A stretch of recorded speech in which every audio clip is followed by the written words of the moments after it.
So I know I like to tell a lot of scary stories and a lot of creepy stuff, but for this video I thought I would share something a little bit more different. So in this video I'm going to be telling you guys something that me and my friend Salo went through. Just to give a little context into the story of how I know Salo is I know his older brother. I knew his older brother since middle school.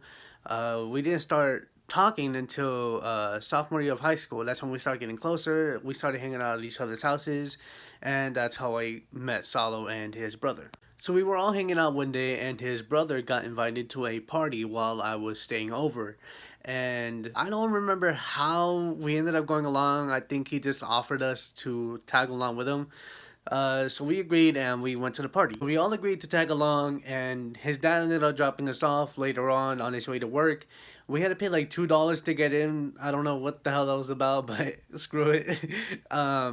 And once we went inside the party, it was something me and Salo were not expecting whatsoever. Now, when I tell you that this party was ghetto, it was ghetto. Okay, there was drinks everywhere, there was people dancing on each other, it was fucking wild. And it's not that we have a problem with that at all, it's just not our scene, it's just not our type of party. So me and Salo ended up leaving. And just for some context, this house is actually a pretty good walking distance. You have to cross like two different streets, one neighborhood and like one desert, just to get back to his neighborhood. So we left the party early and we started to walk home.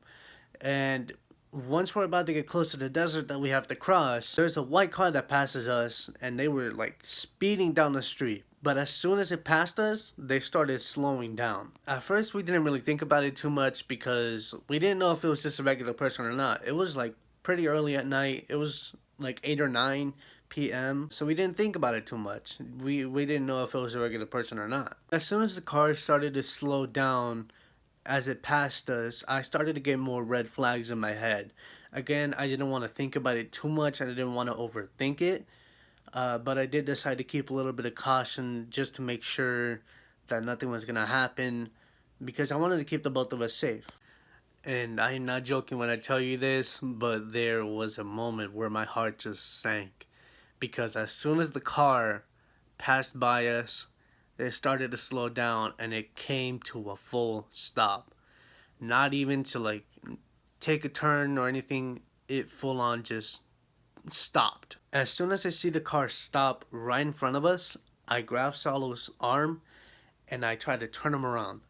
I'm telling her just like, yep, nope, let's go a different way. Let's not try that. I don't think it's clicking in his head because he keeps walking towards the car. And I keep telling her just like, dude, come on, let's go somewhere else. Let's not do that. And as soon as we turn around, as soon as we start walking in a different direction, it immediately clicks in his head. So we started walking all the way around the neighborhood.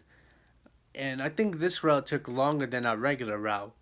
But we had to make sure that the car wasn't following us, so I kept looking back, I kept looking around, and we took a shortcut, of course. I'll be honest, I have no idea how I knew where we were going. I thought we were going to get lost. So I FaceTimed my cousin to tell him the whole story, just in case if anything happens, somebody would know. And once we got to his neighborhood, the car was gone.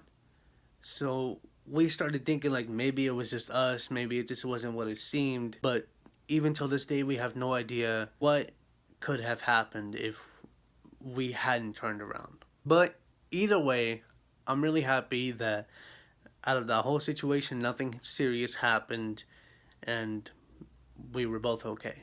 But please do tell me if you guys have ever had that type of situation happen or anything similar, because this really taught us the lesson of just to be careful and to be really cautious when it comes to anything, even if you do end up overthinking it, because you never know what could end up happening.